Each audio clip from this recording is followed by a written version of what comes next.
The Taraba State Governor, Mr. Dixon Ishaku, has made an appeal against the judgment of the Taraba State Governorship Election Tribunal over his victory in the April 2015 election. Governor Ishaku's appeal is challenging the eligibility of the tribunal to base its ruling on pre-election matter. In a statement issued by the Senior Special Assistant to the Governor, Sylvanus Yakubu, the governor's action is to ensure that he meets the stipulated 21 days in the Electoral Act. Governor Ishaku also restated his faith in the ability of the judiciary to uphold the truth, that he was sponsored by the PDP and that he is the actual winner of the governorship election. The security situation in Rivers State will be better controlled if traditional rulers and community leaders work with the police. This was the view of the Assistant Inspector General of Police in charge of Zone 6, Baba Bolanta, during a meeting with the heads of the traditional institutions in Port Harcourt, Rivers State. The AIG, who also met with the officers and men of the State Police Command, charged them to step up operations to checkmate the spate of crimes. Our correspondent Emmanuel Ereyi has more. It's a meeting of the AIG in charge of Zone 6 and other senior officers of the River State Police Command with the heads of the traditional stool in the state. The AIG believes the traditional rulers are important partners in the fight against crime and criminality. The level of achievement that we have achieved so far is because of the cooperation and support we got from the Royal Father, from the briefing I got from the Commissioner of Police. It shows that the traditional institution in the state is in the forefront of our fight against crime and criminality. Attention then shifts to the officers and men at the headquarters of the River State Police Command. The CP says though there are challenges, his men will keep up the fight against criminality. I wish to assure you that these problems will not constitute any encumbrances in our collective desire to rid the state of all forms of criminality. Inadequate manpower, insufficient or dearth of logistics, inadequate barracks accommodation, inadequate office accommodation. This police work is humanitarian work, if you don't know. You know why I call it humanitarian work? Because you will leave your homes with comfort of your bed. Some of you have very fine beds, very fine homes. You will leave all those in the night and come out to make sure others sleep fine in their homes.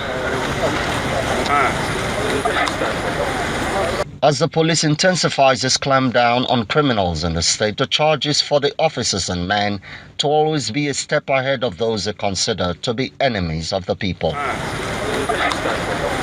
Emmanuel Ereyi, Channels Television News. Still on security matters, the Nigerian Navy has again stated its commitment to eradicate crude oil theft, drug trafficking, gun running, illegal migration, and terrorism in the country and beyond. Addressing a news conference in Abuja ahead of the 2015 Nigerian Navy retreat, the Chief of Policy and Plans, Rear Admiral Johnson Olutoyin, said new strategies have been put in place to address the security challenges in the Nigerian maritime environment and the entire Gulf of Guinea region. Other challenges being witnessed in our maritime environment include the pressure from climate change, natural disasters, and marine pollution. These challenges to our maritime environment have negative implications for our nation's maritime security interests, economy, and ultimately the national development. The Nigerian Navy has been making serious efforts towards mitigating these challenges. But I must say that the challenges keep evolving in different modes and tactics.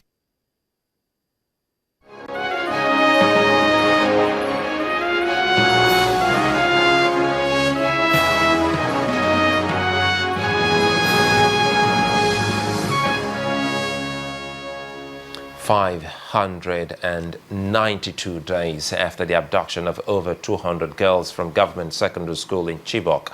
The convener of the Bring Back Our Girls campaign, Dr. Obi Ezekwesili, has urged Nigerians to raise their voices and demand accountability and performance from government. Dr. Ezekwesili, who was addressing a press conference organized by the group in Abuja, said despite the length of time it takes, the campaign group and the parents of all the abducted girls will continue to demand that the girls be rescued and brought back home. Ensuring that citizens understand that they cannot be far from governance. People don't need a title in government in order to participate in governance. All they need is their voice.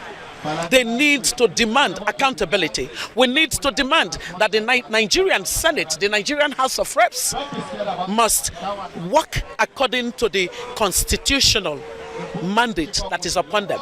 That they must be transparent, that they must provide the kind of oversight that is credible on the basis that they act credibly themselves. We must use our voice to demand that the executive cannot engage in any form of rascality in the way that it governs our policies, our institutions, and our investments. We have the voice to be able to demand that the judiciary should understand that the rule of law is founded and established on the principles of equality before the law.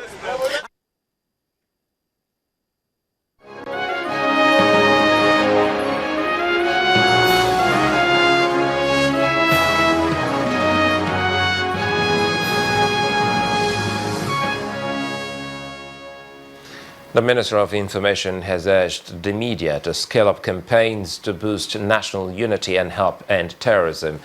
According to Alhaji Lai Mohammed, the media must not remain on the fence when the issue of national unity is involved. He added that the war against terrorism is not a war for the military alone, but for all Nigerians, for the survival of the nation. The minister was speaking in Abuja during a meeting with representatives from the Nigerian Union of Journalists and Independent Broadcasters Association of Nigeria, among other groups. The problem with Nigeria is that we have taken our unity too much for granted. Our unity is very, very fragile. But in the era of prosperity, we pretend and we forget that this unity must be worked upon every time. I remember there's this popular saying that one day the great Zik called the former premier of the North of Sokoto and said, let's forget our differences and work together. Sadona said, no, let's understand, respect our differences and work together. Now, I think we must, as a government, embark on a sustainable campaign on the unity of this country. It's not a campaign that will stop simply because we have overcome Boko Haram or we have overcome the Muslim Masop. No. It's a campaign that must continue as long as Nigeria remains one. When the News at 10 returns, Udala makes first ever drone delivery in Nigeria in fulfillment of Black Friday sales. That's on business. Stay with us.